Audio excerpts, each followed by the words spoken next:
Vamos a iniciar con nuestra clase teórica referido a la fisiopatología de la insuficiencia cardíaca.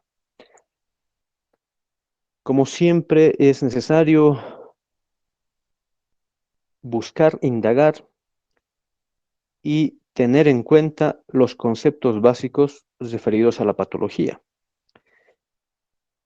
Y empezamos diciendo, por ejemplo, el señor Kunzman en su texto indica que la insuficiencia cardíaca es un síndrome clínico consecuencia de una alteración cardíaca estructural o funcional, impidiendo el llenado y o eyección ventricular adecuado. Es decir, falla el corazón orgánicamente o funcionalmente y por ende no hay un buen volumen de eyección sistólica, traduciendo ese concepto. Otro, el señor Cecil en su texto indica que la insuficiencia cardíaca es también un síndrome heterólogo con alteraciones de la función cardíaca e incapacidad para bombear sangre en cantidad suficiente que satisfaga los requerimientos con volumen diastólico elevado. Entonces, Cecil añade algo más al concepto de insuficiencia y dice, si el corazón no puede bombear bien una cantidad suficiente de sangre durante la sístole ventricular, y estamos hablando sobre todo del corazón izquierdo, pero lógicamente esto también puede afectar al corazón derecho, pero además hay una retención sanguínea o de volumen en los ventrículos por esa deficiencia de una eyección adecuada. Otro, Harrison, por ejemplo, nos habla en su texto y dice, es un síndrome clínico generado por una anomalía hereditaria o adquirida del corazón, es un poco más concreto, pero añade por lo menos el término que puede ser un trastorno de nacimiento, un trastorno que se puede inclusive pasar de generación en generación, hereditario, entre otros aspectos. Algunos otros conceptos, ¿qué nos dice, por ejemplo, el señor Port en su texto? Dice que la insuficiencia cardíaca es un síndrome complejo derivado de una alteración funcional o estructural del corazón que generan un bajo gasto cardíaco o congestión pulmonar o sistémica. Añade además, igual que los otros autores, algunos aspectos o criterios importantes a recordar y reconocer para entender el proceso fisiopatológico de la insuficiencia cardíaca. Es decir, además que indica que es una alteración tanto de la estructura orgánica o funcionalmente del corazón, lo que puede existir es congestión pulmonar o sistémica. Nos habla de un bajo gasto cardíaco, generalmente sí, pero vamos a ver que podemos encontrar estados de insuficiencia cardíaca con alto gasto cardíaco o con un gasto cardíaco normal. Argente en su texto nos refiere que la insuficiencia cardíaca es un síndrome clínico por incapacidad de los ventrículos para eyectar la sangre necesaria para el metabolismo tisular. Lógico, y ahí también está parte del proceso fisiopatológico que añade Argente en su concepto. Si el corazón falla, no bombea una adecuada cantidad de volumen de sangre en cada sístole, en cada contracción ventricular izquierda y o derecha o ambas, entonces los tejidos, sobre todo desde el corazón izquierdo, desde el ventrículo izquierdo, los tejidos van a empezar a sufrir porque no tienen los elementos básicos para la subsistencia y para la funcionalidad según el tejido afectado, que puede ser algo un poco específico o puede ser también de modo general o sistémico. Robbins, por otra parte, nos dice, la insuficiencia cardíaca es la incapacidad del corazón de bombear sangre a un ritmo que satisfaga las necesidades del metabolismo celular, parecido a lo que nos dice Argente. Y tenemos que tener en cuenta este detalle porque falla el corazón en su función de bomba,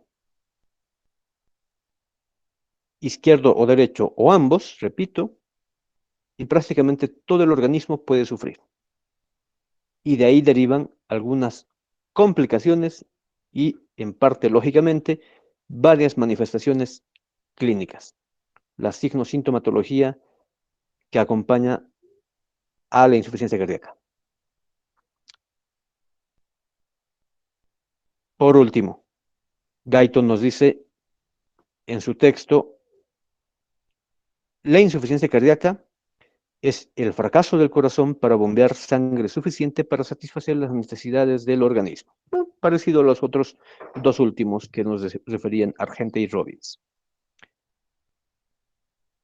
Tenemos que reconocer que la insuficiencia cardíaca tiene una tasa de incidencia muy considerable, por lo menos 1 de cada 5 pacientes que sufren algún trastorno, sobre todo de tipo orgánico, a nivel cardíaco, va a generar un estado de insuficiencia. Representa una de las causas tal vez más importantes dentro de los cardiópatas, sobre todo, que generan la necesidad de internar al paciente según cada caso, sobre todo cuando ya pasamos los 65 años. Lamentablemente, según algunas estadísticas, de todos los pacientes que son detectados con insuficiencia cardíaca, tienen una esperanza de vida no más allá del 50% de los casos, y no más allá, en todo caso, valga la redundancia, no más allá de los 5 años inclusive. Es decir, de cada 100, por lo menos 50 pueden morir en un lapso de 5 años.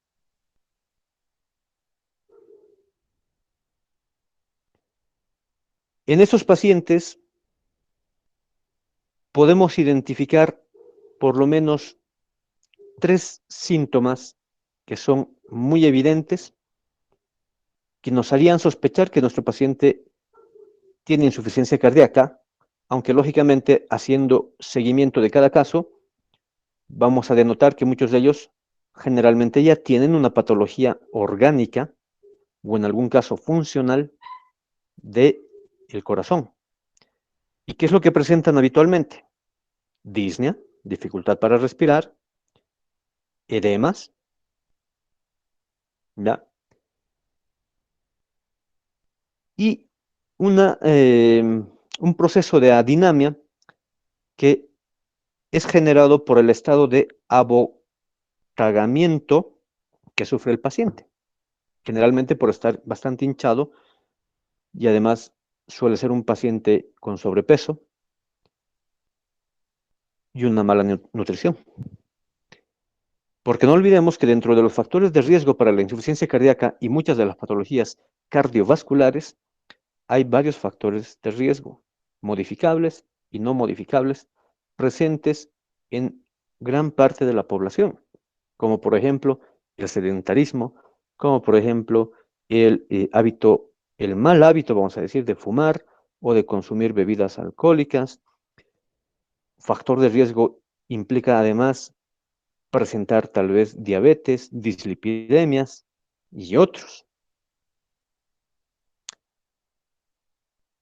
El paciente con insuficiencia cardíaca puede complicarse y generar estados de gravedad a nivel neurológico, causando ictus u otros.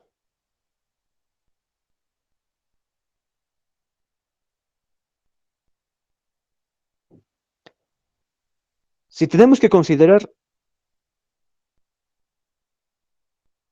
varios aspectos normales o críticos dentro de el tejido cardíaco y otros componentes, para entender también el proceso fisiopatológico de la insuficiencia cardíaca, tenemos que entender que hay estos determinantes de la función cardíaca, entre ellos el propio miocardio. Si el tejido miocárdico sufre un proceso isquémico, un infarto, lógicamente ese tejido miocárdico no va a contraerse de modo adecuado y no va a tener una función de eyección ventricular en general mínima requerida.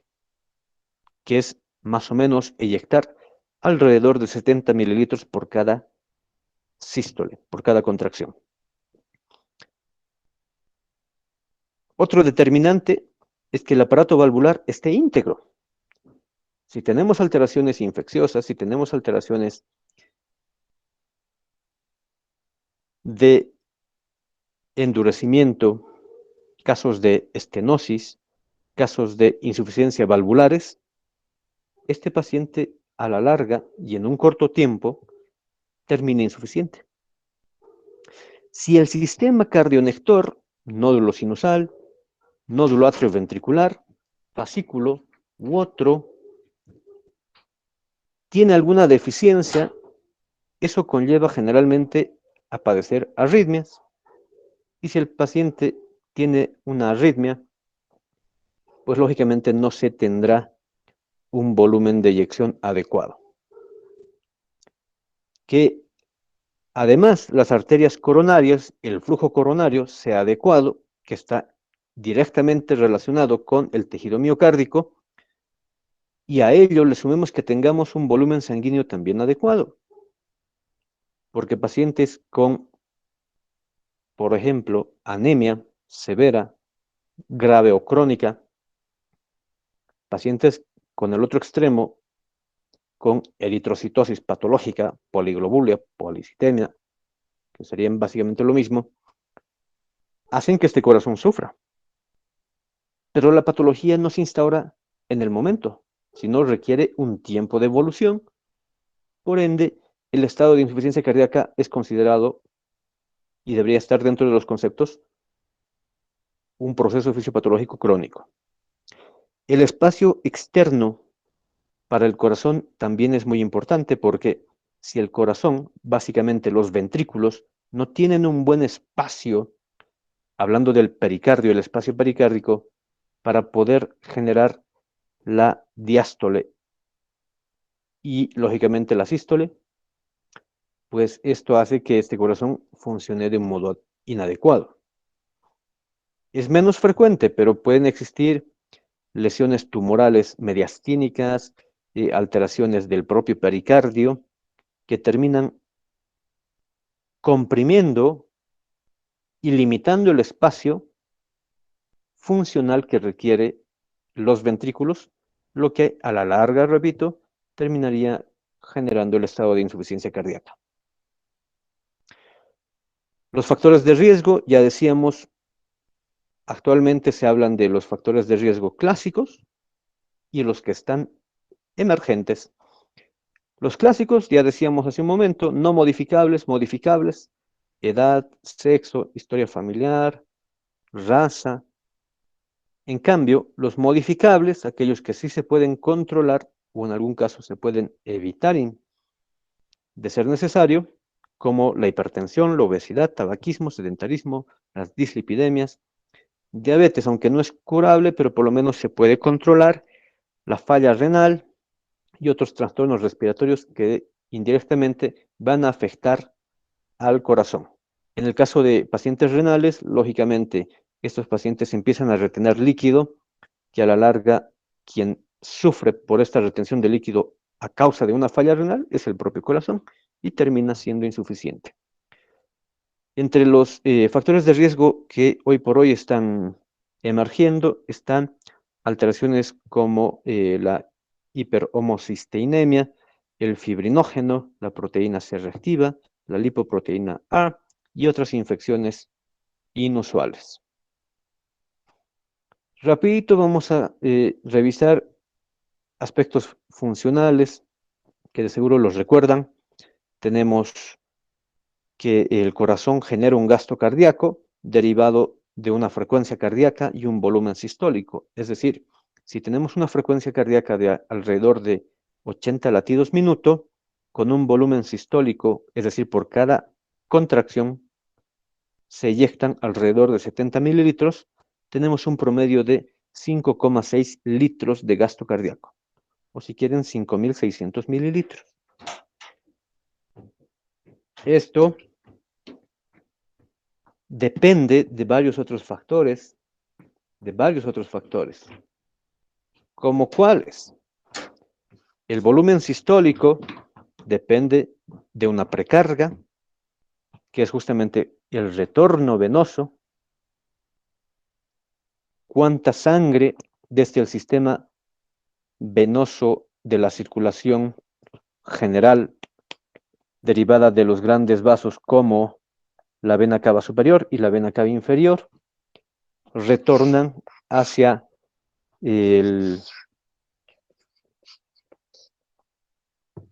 hacia las aurículas, básicamente hacia la aurícula derecha, y después este emite un volumen sistólico que se eyecta hacia la circulación pulmonar, y lógicamente de ahí deriva el retorno venoso hacia la aurícula izquierda por las venas pulmonares.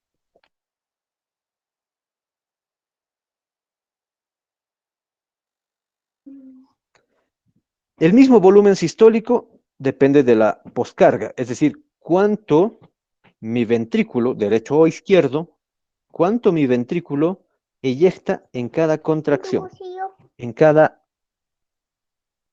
sístole. Lo habitual, repito, que ustedes ya deben conocer, tiene que ser alrededor de 70 mililitros. ¿Ya? Entonces,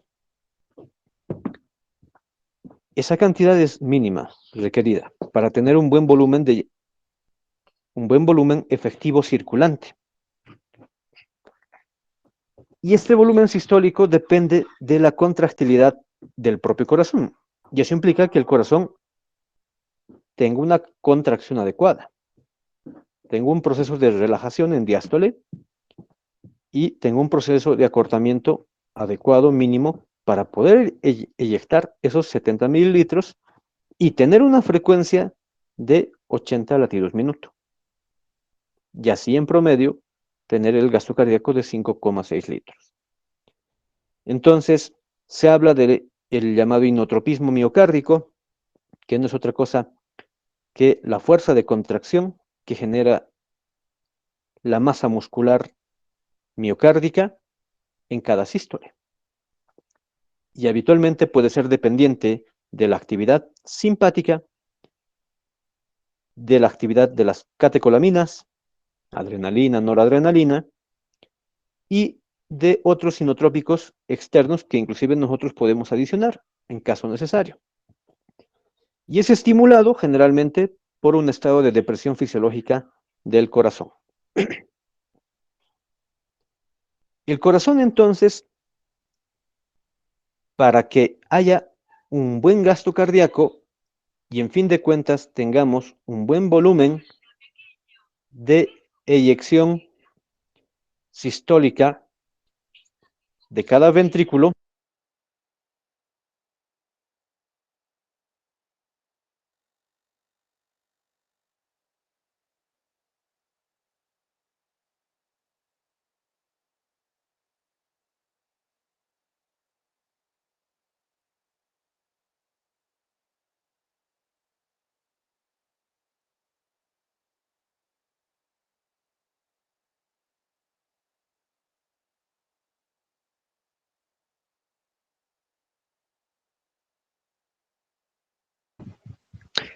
perdón, les decía, entonces, para que el corazón mantenga un gasto cardíaco adecuado y por ende un volumen sistólico mínimo requerido de eyección, el corazón se adapta a los diferentes cambios fisiológicos que sufre el organismo.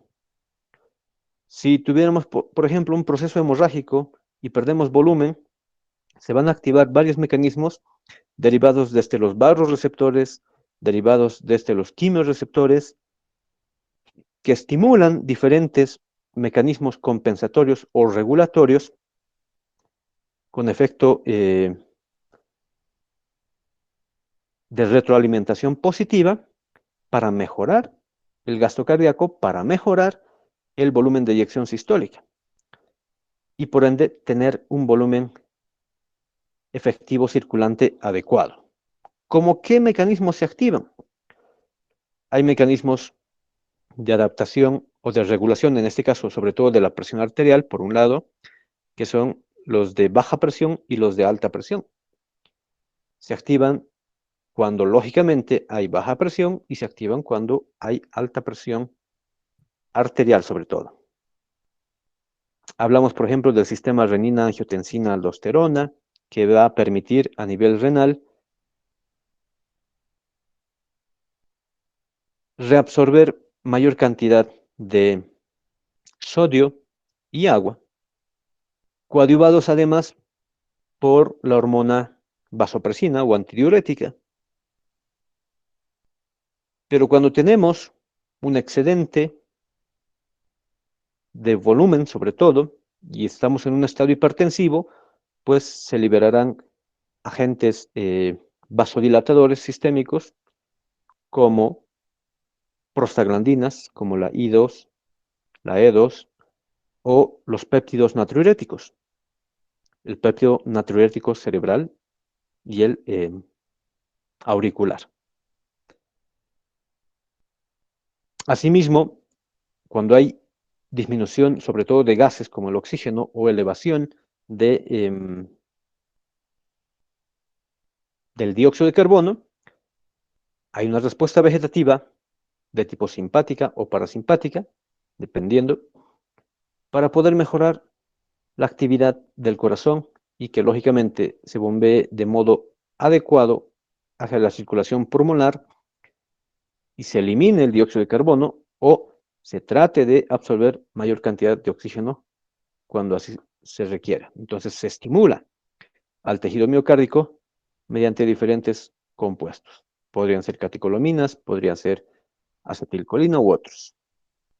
Porque sabemos bien que el sistema simpático estimula la frecuencia cardíaca y el sistema parasimpático reduce la frecuencia cardíaca. Dentro de las causas de insuficiencia cardíaca tenemos varias. Que el paciente tenga historial de otra patología como hipertensión, que es un factor predisponente, la diabetes, dislipidemias, alteración valvular, procesos isquémicos con lesión, con alteración, mejor dicho, del flujo coronario, que ya exista una miopatía, por decir un infarto, en procesos infecciosos como la fiebre reumática, en trastornos tumorales mediastínicos, en pacientes que tienen inclusive trastornos del sueño, con lo que se conoce el apnea del sueño, por ejemplo. Cuando un paciente se expone a algunos agentes tóxicos que de algún otro modo perjudican la actividad funcional del corazón. El consumo de alcohol, tabaco, las patologías autoinmunes como las colagenopatías, sobre todo vasculares, enfermedades de transmisión sexual, enfermedades incluso parasitarias como el Chagas, que es bastante frecuente en una región de nuestro país, alteraciones de la tiroides, feocromocitoma, obesidad, que ya haya una historia familiar, por ejemplo, de aterosclerosis, de infartos o de problemas vasculares procoagulativos como la trombosis, que tengamos alteración en el sistema de conducción, que ya lo decíamos, las taquiarritmias, y eventualmente otras causas. Esta tabla que están observando es un poquito más simple de entender y también nos ayuda a más o menos categorizar o clasificar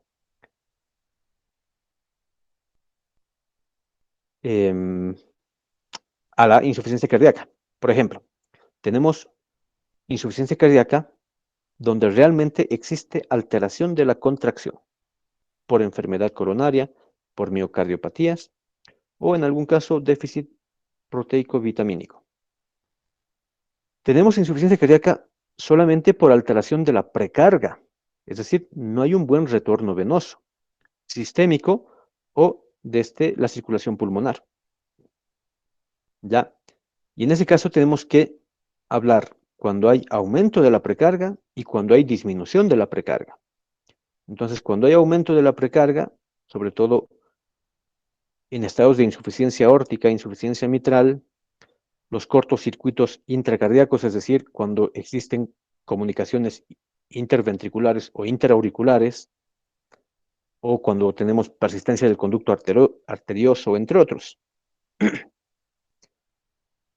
Fístulas arteriovenosas, estados hipercinéticos como la anemia y la tirotoxicosis, que son problemas de tiroides en este caso. Eso en relación al aumento de la precarga, pero tenemos estados de insuficiencia cardíaca con disminución de la precarga, que serían tal vez los más habituales. Entre estas patologías se encuentran, por ejemplo, la estenosis mitral, estenosis tricuspidia, el corazón de 3 cámaras o el cor triatrium, el mixoma auricular, el taponamiento cardíaco, la pericarditis constrictiva, miocardiopatía restrictiva, como las amiloidosis, sarcoidosis, hemocromatosis y la miocardiopatía hipertrófica, en el estado de hipertensión generalmente. Y tenemos estados de insuficiencia cardíaca donde vamos a ver que hay aumento de la poscarga, y prácticamente eso también se traduce como un aumento del gasto cardíaco.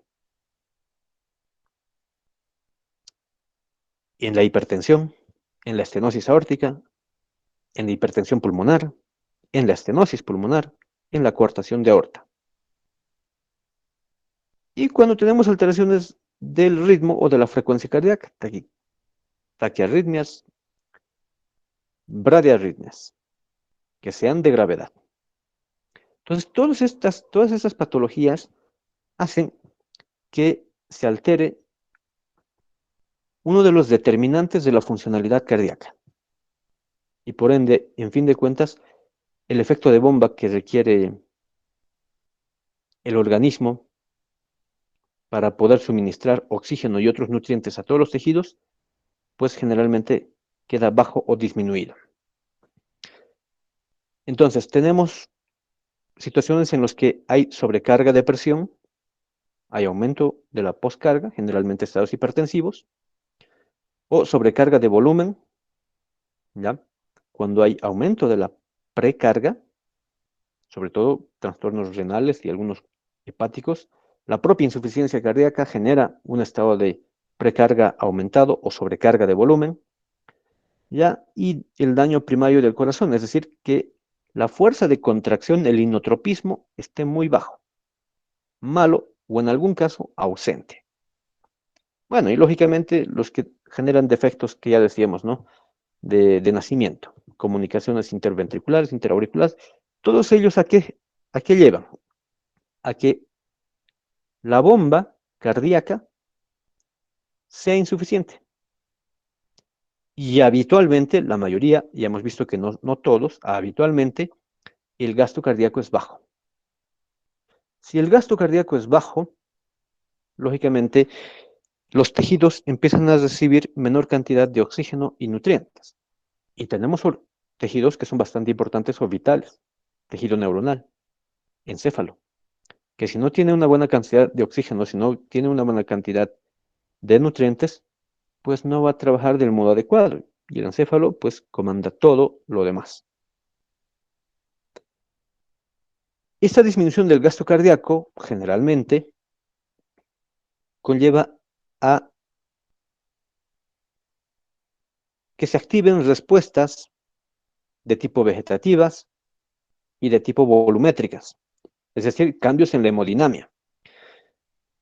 Hay estimulación del sistema nervioso simpático, lo que lleva a liberar generalmente adrenalina o noradrenalina, y esto hace que aumente la frecuencia cardíaca y, por otro lado, aumente o coadyuve en la mejoría de la contracción del corazón, siempre y cuando este corazón, este ventrículo, este tejido miocárdico no esté dañado. Porque si está dañado, aunque haya actividad simpática, no va a trabajar bien. Entonces, mejora el tono venoso, mejora el tono arteriolar, porque si disminuye el gasto cardíaco, valga aclarar este aspecto, si disminuye el gasto cardíaco, lógicamente disminuye el volumen efectivo circulante Y al disminuir el volumen efectivo circulante, generalmente tenemos estado de hipotensión o una tendencia a la hipotensión. Lo que con la respuesta del sistema nervioso simpático, a manera de una respuesta compensatoria, cuando ya el corazón está fallando, genera un aumento del tono arteriolar, es decir, una vasoconstricción generalmente sistémica que aumenta las resistencias periféricas y aumenta la presión arterial. Aumenta la presión arterial. Por otro lado, si mejoramos la contractilidad, la fuerza de contracción del corazón, del tejido miocárdico, ya, lógicamente habrá un mayor volumen de eyección, o un volumen de eyección ahora sí adecuado, porque en el corazón insuficiente el volumen de eyección es inadecuado, en la mayoría de los casos. Como también hay un aumento en la contracción a nivel del sistema venoso, aumenta la presión del sistema venoso y generalmente hay un mejor retorno venoso. Un mejor retorno venoso. Pero lamentablemente este aumento de la presión venosa es contraproducente para el propio corazón, porque aumenta la presión hidrostática a nivel de los vasos venosos, del sistema venoso en general. Me estoy refiriendo sobre todo a el sistema de la vena cava superior y de la vena cava inferior, y al aumentar la presión hidrostática, entendiendo bien que gran parte del volumen de sangre casi siempre está circulando por el sistema venoso, que es más amplio, y tiene una capacitancia más alta que las arterias, porque además su presión es baja. Pero al estimular por vía simpática al sistema venoso, aumenta la resistencia y el tono venoso, y eso hace que aumente también ligeramente la presión del sistema venoso, traduciéndose en un aumento de la presión hidrostática. Y si aumenta la presión hidrostática venosa, eso es lo que habitualmente conlleva al edema, dependiendo, en el tejido pulmonar o al edema en el resto del organismo, generalmente extremidades. ¿Ya?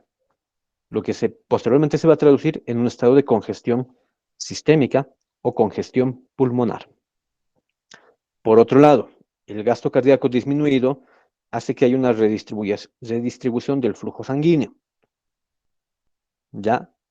Por ejemplo, disminuye el flujo sanguíneo renal para que no se elimine, porque en teoría aparentemente puede haber una verdadera pérdida de volumen, una hemorragia, un trastorno que conlleve a pérdida de plasma en tercer espacio, un derrame peritoneal, un derrame pericárdico, menos usual, pero puede ocurrir, o un derrame pleural. Entonces, ese volumen es extraído desde el plasma, reduce la cantidad de volumen de sangre, en teoría, porque sangre es plasma y elementos formes, lógicamente, y se genera el estado de hipotensión, de hipobarismo en la circulación. Eso lo detecta el riñón, los vasoreceptores, ¿ya? De baja presión.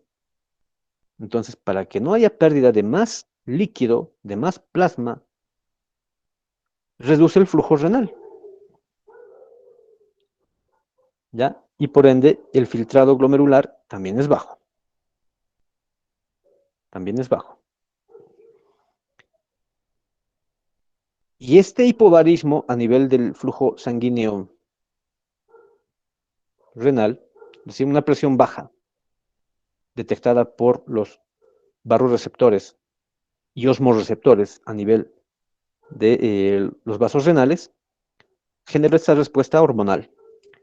Y la respuesta hormonal es activar el sistema renina-angiotensina-aldosterona, estimular la liberación de vasopresina a nivel del lóbulo posterior, de la hipófisis, y otros que puedan coadyuvar a mejorar el volumen, ¿ya?, sanguíneo circulante y en fin de cuentas tener un volumen efectivo circulante adecuado. Entonces, todo eso hace que de alguna manera aumente la volemia, aumente el volumen, porque hay retención de sodio, hay retención de agua, no se está eliminando tanto líquido por vía urinaria, etcétera. Aumente el volumen sanguíneo. Ahora, pueden haber estados de insuficiencia cardíaca donde lógicamente no se ha perdido volumen. No se está perdiendo volumen, sino que puede ser que el corazón esté fallando y no bombea bien.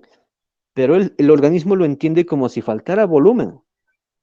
Y entonces dice, no, pues si nos falta volumen, hay que mejorar la cantidad de volumen. Y responde de esta manera. Estimulación simpática y cambios hemodinámicos con respuestas de regulación o contrarregulación del flujo sanguíneo, sobre todo a nivel renal, y respuestas hormonales, sistema renina-angiotensina-aldosterona, vasopresina y otros. Esto tristemente se vuelve un círculo vicioso mientras siga existiendo la falla del corazón, porque el organismo va a seguir diciendo, pero si ya tenemos buen volumen, pero este corazón no nos está mandando la cantidad de sangre adecuada y por ende no nos llega oxígeno, no nos llega nutrientes, sobre todo para el cerebro, y dicen, no, pues sigamos insistiendo, otra vez seguimos estimulando por vía simpática, otra vez seguimos generando cambios hemodinámicos de flujo a nivel renal, activación hormonal, de tipo hormonal, y se sigue reteniendo más agua, más agua, más agua, en vez de eliminarla. Entonces se vuelve un círculo vicioso mientras no se quite la patología que esté afectando al propio corazón. ¿Ya? Sea la causa orgánica o sea la causa solamente funcional. Bueno, y esto es un tanto redundante, pero a ver, diferentes alteraciones cardiovasculares como miocardiopatía, cardiopatía isquémica, valvulopatías, hipertensión u otros, alteran ¿qué? Precarga, poscarga, disminución de la contractilidad, una remodelación ventricular u otros. Esto habitualmente conlleva a que haya una disminución del gasto cardíaco, lo que se traduce como un estado de hipovolemia. Repito, el organismo sobreentiende como que nos falta sangre. Y aparecen síntomas o signos como disnea, fatiga, dificultad respiratoria, diaforesis, alteraciones, depresiones, edema, aumento de micción, que en un momento vamos a aclarar ese aspecto, lo que conllevan al estado de insuficiencia cardíaca, porque hay la respuesta simpática y la respuesta de tipo hemodinámica con redistribución del flujo. Entonces, la insuficiencia cardíaca puede ser izquierda, del corazón izquierdo, o insuficiencia cardíaca del lado derecho. O en algún caso se considera también insuficiencia cardíaca global, izquierda y derecha. Eventualmente, la insuficiencia cardíaca izquierda se presenta con disnea, ortopnea, paroxística, nocturna, platipnea, hipovolemia, cianosis, mareo y fatiga, diaforesis, estertores, tos nocturna. Vamos a explicar cómo y por qué en un momento rapidito. En cambio, la insuficiencia cardíaca derecha generalmente tiene aumento de las presiones, sobre todo del sistema venoso, sistémico, donde reconocemos ingurgitación yugular, reflejo hepatoyugular, edema, nicturia, retracciones musculares, ascitis, hepatomegalia, hipertensión portal. Todo eso conlleva a que el corazón siga generando un círculo vicioso que ya habíamos mencionado, es decir, los mecanismos compensatorios, sistema nervioso simpático, hormonales, hemodinámicos u otros, y terminamos en un estado de insuficiencia cardíaca crónica, generalmente de tipo congestiva.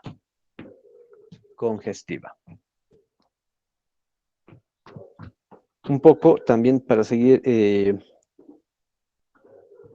como se dice, consolidando ya el conocimiento, en la insuficiencia cardíaca izquierda, lógicamente está fallando el corazón izquierdo, y si falla el corazón izquierdo,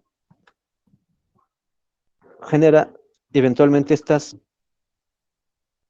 respuestas de tipo simpática, vegetativa y de activación del sistema hormonal a nivel renal, con liberación de renina, angiotensina y aldosterona, y además de la vasopresina. ¿Qué es lo que ocurre? Falla el corazón izquierdo, no bombea la cantidad de sangre adecuada, no tenemos un volumen efectivo circulante adecuado mínimo, y entonces, al activarse estos mecanismos que ya hemos repetido un par de veces, se empieza a generar retención de líquido. Y al retener líquido tenemos un mayor retorno venoso. Mayor retorno venoso. ¿Hacia dónde? Hacia la vía sistémica, venosa, y ese retorno venoso aumentado hacia la aurícula, en este caso derecha, genera que haya un gran volumen en el ventrículo derecho, porque hay una gran cantidad de sangre que retorna hacia la aurícula derecha, y esta sangre, lógicamente, tiene que pasar al ventrículo derecho, y también lo hace en gran cantidad. Y consecuentemente, este ventrículo derecho va a tratar de enviar un volumen mayor cada vez de sangre con una presión ya un poco más elevada de lo habitual, 20 milímetros de mercurio mayor a esto en todo caso, hacia la circulación pulmonar. ¿Ya? Pudiendo generar un estado de hipertensión arterial pulmonar, por un lado, pero como este corazón izquierdo además no está inyectando la cantidad adecuada de sangre en cada contracción, en cada sístole, un poco de ese volumen sanguíneo va quedando como remanente a lo que habitualmente suele quedar. Es decir, no se eyecta en cada contracción, no se eyecta toda la sangre. Casi siempre queda por lo menos unos 40 mililitros en promedio. En promedio. Entonces, cuando el corazón insuficiente izquierdo, cuando el corazón insuficiente izquierdo no eyecta la cantidad de volumen necesaria, que serían los 70 mililitros en cada sístole, puede quedar, digamos, 1, puede quedar 2 mililitros, se va sumando con el tiempo. Entonces, este ventrículo empieza a tener más carga diastólica habitual al final de la sístole. Hay un volumen telesistólico final, ¿ya? Que deberían ser los 40 mililitros habitualmente, pero paulatinamente van a ir aumentando, 41, 42 y así sucesivamente, haciendo que la presión en este ventrículo sea mucho mayor. Y por fuerzas, según la ley de Stalin, por fuerzas de equilibrio, esta presión mayor ejercida en este ventrículo izquierdo se transmite a un aumento de la presión en la aurícula izquierda. Y en la aurícula izquierda, ¿qué tenemos?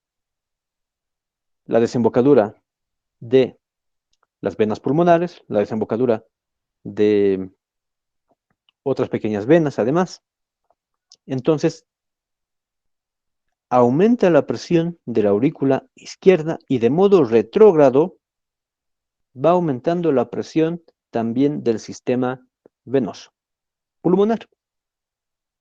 Y este aumento de la presión venosa pulmonar repercute ya a nivel de los pulmones, haciendo que, repito, con las fuerzas de Starling alteradas, mayor presión hidrostática en el sistema venoso pulmonar, haya fuga, haya una trasudación. Plasma sale desde el lecho capilar perialveolar hacia el espacio intersticial, y del intersticio perialveolar pasa finalmente al alveolo. Y eso genera la disnea, porque el pulmón se va a empezar a llenar de líquido y no va a poder generar un buen intercambio gaseoso. Entonces, esto consecuentemente va a repercutir en el lado derecho, porque igual va a aumentar la presión de la arteria pulmonar, ¿ya? Aumenta la presión del ventrículo derecho, aumenta la presión de la aurícula derecha, y aumenta la presión en el sistema venoso, y esto ocurre generalmente cuando inicialmente se afecta al corazón izquierdo, casi siempre termina afectando además al corazón derecho. No es frecuente que ocurra lo opuesto, es decir, cuando hay falla o insuficiencia cardíaca derecha, no siempre se va a afectar el corazón izquierdo. No ocurre eso. Entonces, un paciente con insuficiencia cardíaca izquierda generalmente inicia con disnea, con tos, ¿ya?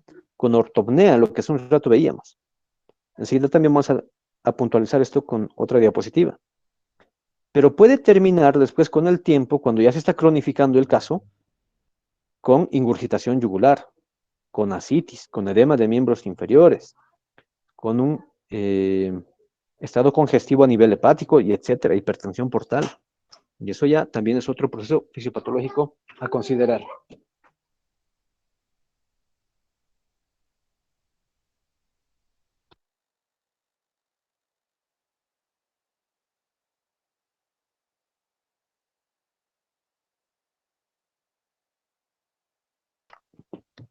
Bueno, espero me estén siguiendo. En cambio, en la insuficiencia cardíaca derecha ocurre algo un poco, como decíamos, más propio para el lado derecho. Si falla el ventrículo derecho, al igual que lo que decíamos de la falla del ventrículo izquierdo, empieza a retener líquido el ventrículo derecho, solo el lado derecho. Y consecuentemente va aumentando de modo paulatino la presión de la aurícula derecha. Y en la aurícula derecha, ¿qué tenemos? La desembocadura de los grandes vasos sistémicos, vena cava superior, vena cava inferior, y además del sistema coronario. Entonces aumenta la presión, sobre todo hidrostática, de la vena cava superior, de la vena cava inferior, más por sentido de gravedad, la presión va aumentando para abajo, hacia caudal, vena cava inferior. Pero lógicamente también se puede afectar la circulación coronaria, el retorno venoso del seno coronario, y lógicamente todas sus afluentes del corazón. Y eso ya puede generar una alteración ya global también. Pero cuando tenemos aumento de la presión hidrostática para la vena cava superior, o particularmente para la vena cava inferior, se van a ir congestionando todas las afluentes venosas de la vena cava inferior. Venas renales, la vena porta, las venas ilíacas primitivas, y así sucesivamente todas las otras confluentes y afluentes. Entonces aumenta la presión hidrostática, y si hablamos de las venas ilíacas y las venas femorales, que son también sus confluentes, entonces aumenta la presión de la vena femoral, de la vena poplite, de las venas tibiales, de las venas peroneas, y aumenta la presión hidrostática, y empieza a generar otra vez la trasudación, edema en miembros inferiores. Si estamos a nivel orgánico en el abdomen, hay congestión en el sistema de la vena porta. Aumenta la presión hidrostática de la vena porta, aumenta la presión en sí de la vena porta, y genera congestión hepática. Es decir, el hígado se empieza a llenar de líquido, y también puede haber una congestión digestiva de intestino delgado, intestino grueso, una congestión esplénica en el vaso. Entonces, estos órganos congestivos, con esa trasudación, con esta fuga de plasma, porque repito, es un círculo vicioso de retener y retener y retener más agua, más sodio, evitar la diuresis, entre otros casos. Así que el paciente se empieza a llenar, a llenar y a llenar de líquido. Insuficiencia cardíaca congestiva. Y es más evidente en el lado derecho, pero lógicamente también existe en el lado izquierdo, en la falla cardíaca izquierda. Entonces, el aumento de la presión hidrostática en estos sistemas venosos congestiona el hígado, congestiona el vaso, congestiona el tubo digestivo y otros órganos. Causa ascitis, causa edema de miembros inferiores y causa la ingurgitación yugular. Y si el hígado está congestivo, pues no trabaja de modo adecuado, no produce la cantidad de proteínas suficientes, no genera un estado metabólico de tipo catabólico también adecuado cuando se consumen algunos nutrientes, toxinas u otros. El vaso que habitualmente debería capturar a los elementos formes ya que han cumplido su ciclo, no lo hace. Entonces vamos a ver glóbulos rojos viejos circulando o pereciendo en la propia circulación. Si hay congestión a nivel del sistema venoso renal, el riñón va a empezar a sufrir, no va a generar una buena filtración y empieza a sufrir un estado de necrosis tubular, entre otros aspectos. Y se va dañando todo el organismo. No es rápido, lógicamente, no es rápido. Pero mientras no se diagnostique, mientras no se haga un tratamiento adecuado, pues el paciente va a terminar bastante complicado. Bueno, eso en ambos casos. Esto ya es un poco reiterativo, vamos a saltar. Y acá está, las manifestaciones clínicas cuando tenemos una alteración del corazón, sobre todo izquierdo. ¿Ya? Hay disnea paroxística nocturna, o sea, el paciente se levanta con esa ansiedad o necesidad de aire. ¿Por qué? Porque los pulmones están congestivos. Y se encuentran datos clínicos muy típicos ya de congestión pulmonar. Los estertores húmedos, tos, esputo asalmonado, es decir, de una coloración medio rosácea, y está taquipneico, está taquicárdico, eventualmente hay cianosis, ¿cómo se llama? La acrocianosis, es decir, una cianosis sobre todo distal, en extremidades superiores, en extremidades inferiores y en algunos segmentos bastante notorios como los labios. Hay estados de ortopnea, el paciente se levanta y rápidamente se puede desvanecer. Ya hemos mencionado esto, hay un aumento de la presión hidrostática a nivel de los capilares pulmonares, del sistema venoso. Vamos a tener alteración de la respiración, y entre otros aspectos. Podemos encontrar la llamada respiración de tipo Cheyne-Stokes, que hace un gran esfuerzo. Va profundizando hasta que llega un momento de apnea. Después otra vez. Y así. Un ciclo de respiraciones alteradas en la ventilación. Eso en el corazón izquierdo. En el corazón derecho, habitualmente cuando lo que existe es un estado de hipertensión arterial pulmonar, se puede conocer como el cor pulmonar. Esto genera, decíamos ya, ascitis, hepatomegalia, porque hay congestión en el hígado. También va a haber esplenomegalia. Hay el reflujo hepatoyugular. Hay la ingurgitación yugular, porque hay un aumento de la presión venosa central y periférica. Edema de miembros inferiores y otros. Muy eventualmente puede existir la cianosis, no es tan frecuente como lo es en la insuficiencia cardíaca izquierda. ¿Ya? ¿Qué exámenes vamos a realizar?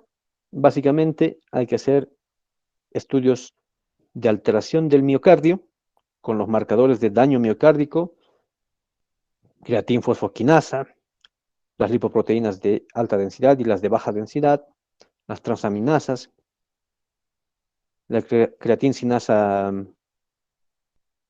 mioglobina, las isoformas de mioglobina, las troponinas T y la troponina I, otros marcadores de inflamación aguda, proteínas C reactivas, citocinas, mieloperoxidasa, proteína plasmática A.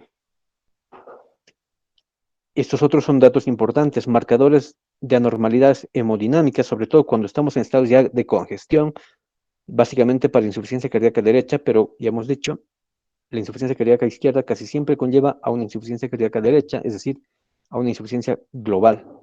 Pero se le llama insuficiencia funcional a un inicio, de tipo funcional, porque lo que está haciendo es simplemente dilatar al corazón, lo que no permite que las válvulas coapten y hay reflujo. de ventrículo hacia aurícula. Entonces, para detectar aquello qué es lo que aparece o qué es lo que tenemos que buscar en el perfil laboratorial, los péptidos natriuréticos. Péptido natriurético cerebral, ¿ya? El péptido natriurético auricular. Son parámetros de estado congestivo. Marcadores de daño vascular en general, aclaración de la creatinina, microalbuminuria, estados de hiperglicemia, toxinas como la nicotina, el etanol que estén circulando, dependiendo de cada caso, ¿no?, del paciente. Marcadores de aterosclerosis, ¿ya?, la hemoglobina glicosilada y otros. Marcadores de isquemia como la albúmina, el ácido graso libre, la colina, entre otros.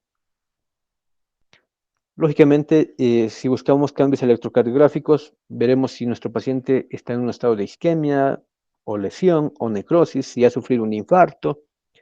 Podemos detectar onda Q patológica, alteraciones en la onda T, segmento ST con supradesnivel o infradesnivel, estados de hipertrofia del ventrículo izquierdo o derecho, sobre todo en estados hipertensivos, tanto hipertensión sistémica como hipertensión pulmonar, o alteraciones del ritmo como la fibrilación auricular u otros. Entonces, sí o sí hay que realizar un electrocardiograma y detectar las fallas o reconocer. En una placa radiográfica, ¿qué vamos a ver? Eventualmente congestión pulmonar, perdón, congestión cardíaca, que se traduce como un aumento del tamaño y del volumen, ¿ya?, del corazón, sobre todo en una imagen bidimensional como es la radiografía PA de tórax. Entonces, tenemos cardiomegalia, que habrá que reconocer si solamente hay un aumento de volumen y de tamaño del corazón izquierdo o también del corazón derecho. Y podemos ver, lógicamente, infiltrados a nivel pulmonar, ¿ya?, o en su defecto más raro, pero puede existir también estados de derrame pleural. ¿Qué nos ayudaría?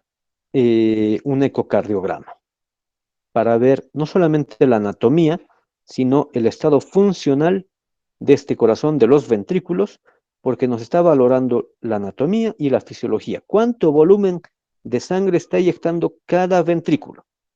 Y lógicamente, si cada ventrículo está funcionando de modo adecuado, asimismo la integridad del aparato valvular, entre otros aspectos, ¿ya? Entonces también nos ayuda de modo ya más objetivo, más directo y un poco más preciso a determinar si hay dilatación auricular, hipertrofia del ventrículo, si hay un buen retorno venoso con un llenado ventricular adecuado y un índice de fracción de expulsión de sangre en cada contracción. Podemos categorizar a los pacientes con insuficiencia cardíaca en 4 etapas o fases. En la etapa A son pacientes con alto riesgo de falla del corazón, como los diabéticos e hipertensos. Los que ya son de etapa B son pacientes cardiópatas ya con alteración estructural, pero son asintomáticos. Un paciente que ya ha sufrido un infarto o pacientes que tienen derivaciones ventriculares. Pacientes en etapa C son aquellos pacientes que ya sufren una cardiopatía estructural, ya, pero que son sintomáticos. O sea, pueden haber sufrido un infarto, pero ya manifiestan con disnea y fatiga y otros trastornos de esfuerzo, sobre todo en ventilación y en el estado hemodinámico. Y finalmente los de etapa D, que es donde prácticamente el corazón está fallando. Ningún tratamiento que se le administre le genera una mejoría. Esos pacientes son candidatos para trasplante. Tenemos la clasificación funcional de la New York Heart Association, que nos dice, podemos clasificarlos en 4 clases, parecido a lo anterior, clase 1, 2, 3 y 4. La clase 1, donde el paciente no tiene limitaciones en la actividad física, ¿ya?, pero puede tener una disfunción ventricular. No le genera alteración en sus actividades normales. En cambio, en la clase tipo 2, hay una ligera limitación de la actividad física y entonces consideramos que el paciente está con una insuficiencia cardíaca leve. En la etapa 3 o la clase 3, la limitación ya es más evidente, pero no es grave. Entonces, estamos en un estado de insuficiencia cardíaca moderada. El 75% de los casos de insuficiencia cardíaca se encuentran en clase 1 y en clase 2. Y ahí es donde hay que trabajar y hacer que obviamente no pasen a fase 3 o a clase 3 o a clase 4. Porque en la clase 4 son pacientes ya que no pueden realizar ningún tipo de actividad. El hecho de estar sentado ya les genera me retracto. El hecho de estar sentado no les causa ninguna mejoría. El paciente que está con insuficiencia cardíaca ya en clase 4, aún estando echado, no se siente tranquilo. Siempre va a estar fatigado, con disnea sobre todo. Entonces estamos hablando de una insuficiencia cardíaca de tipo grave. Estos, repito, también son candidatos para trasplantes. Su única solución en todo caso. Y si no, ya decíamos, ya veíamos en la parte epidemiológica, probablemente en unos 5 años, si no se trasplanta, puede perecer. Dependiendo del estadio, podemos generar una terapéutica. No es muy compleja, pero lo importante es hacer un buen diagnóstico. Si estamos en estadio 1, 2, 3 o 4, podemos utilizar diuréticos, ya sobre todo para reducir la congestión, inhibidores de la enzima convertidora de angiotensina, los beta bloqueantes, si hay cardiopatía isquémica, entre otros. Si estamos en estadio 2, además de diuréticos, podemos dar también beta bloqueantes y IECA, y se le puede sumar los antihipertensivos como los antagonistas de los receptores de la angiotensina 2, o cambiar. Si no tolera bien los inhibidores de la enzima convertidora de angiotensina, pues le damos un ARA2. En estadio 3 usamos diuréticos, digitálicos, pero si persisten los síntomas, incluso se pueden añadir algunos nitratos o hidralacina. En ese caso podemos darle espironolactona adicionalmente. En estadio 4, diuréticos, digitálicos, nitratos, apoyo inotrópico, o sea, podemos usar IECAS, beta bloqueantes, espironolactona, antagonistas de los receptores de la angiotensina 2 u otros. Pero también habrá que trabajar en la causa que ha conllevado a padecer el estado de insuficiencia cardíaca, porque si no también, repetimos tal vez por última vez, y el ciclo vicioso persiste y cada vez va a ser más congestivo el estado del paciente. Bueno, pues hasta acá con nuestro tema de insuficiencia cardíaca, la fisiopatología. Si tuvieran alguna pregunta, alguna duda, algún comentario tal vez al respecto.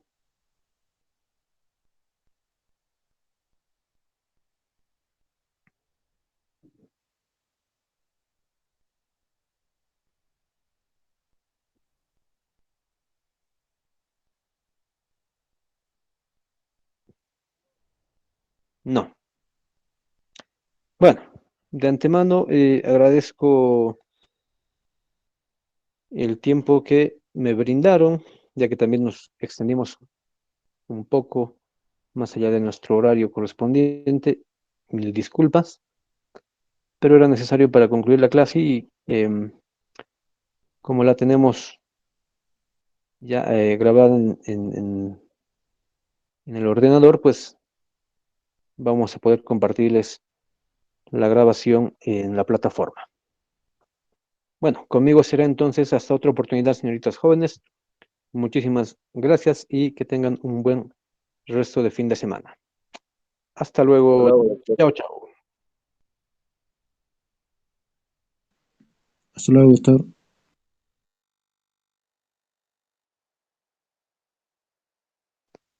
Listo, que estén bien. Chao, chao.